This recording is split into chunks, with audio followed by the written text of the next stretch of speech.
So today I have two rational expressions and I am being asked to divide them.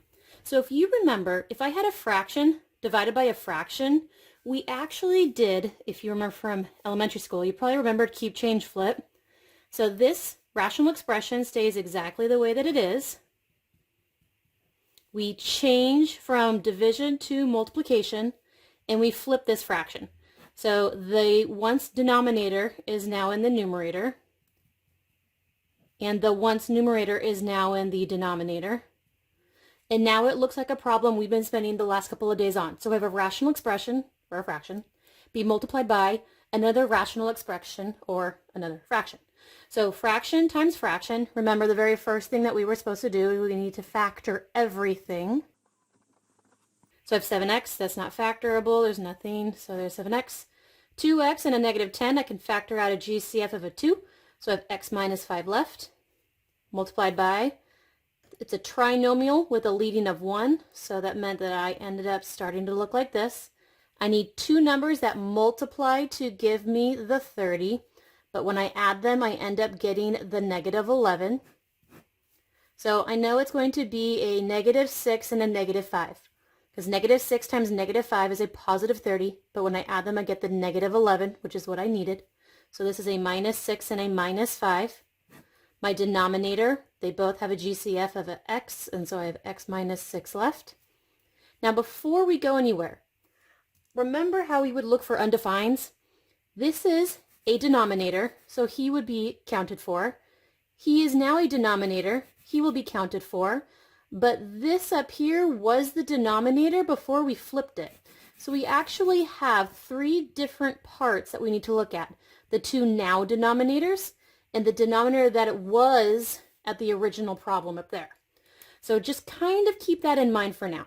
So after we factored everything, we need to multiply straight across. So when I multiply straight across, I've got 7x, x minus 6. Okay, so we multiplied straight across, and now we need to simplify. So simplifying, this and this cancel each other out because they turn into ones.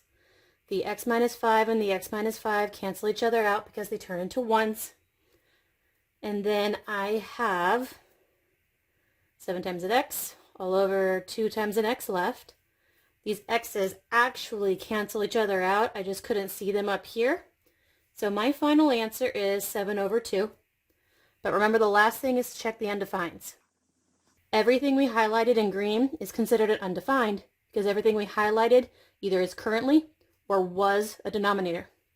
So either the x minus 5 is a 0, this x is a 0, this x minus 6 is a 0, x minus 5, already there, x minus 6, already there. So now we're going to solve for x. So we have three values that x cannot be. So x cannot be 0, x cannot be 5, and x cannot be 6. So this is our final answer. So our next practice problem, we have a fraction being divided by another fraction. If you remember from elementary school, many of you used and learned keep, change, flip. So we're going to keep, we're going to change this multiplication, and we're going to flip this fraction. So now I have a fraction multiplied by a fraction. So if you remember the steps, the very first thing you need to do is you need to factor everything. So 4x, there's nothing to factor out, it's just 4x. 5x minus 20 has a GCF of a 5, so I have x minus 4 left. I have a trinomial with a leading of a 1, so I know it looks like this.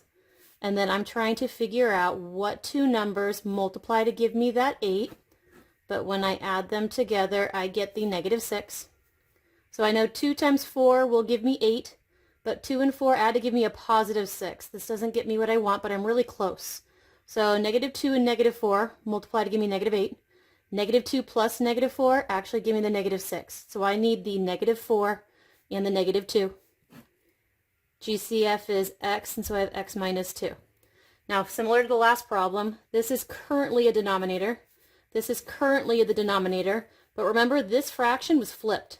So this was the denominator before you actually flipped it. So we're going to keep these in mind because those are all the parts we need to test for the undefined.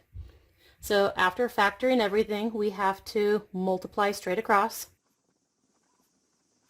So 4x x minus 4, x minus 2.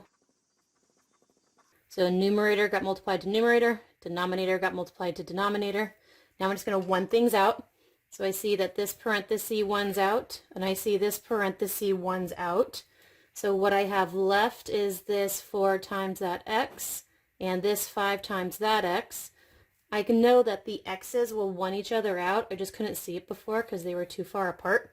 So my answer is the fraction 4/5, because that was step 3. Step 3 told us to simplify. And now we are going to check for our undefines. And undefined was anything that was green. So this x minus 4 needs to be tested. This x needs to be tested. X minus 2 needs to be tested. X minus 2, it's already there. X minus 4, he's already there. So solve for x. So I've got 3 values in which this cannot be. So x cannot be 0, x cannot be 2, and x cannot be 4. And that's it.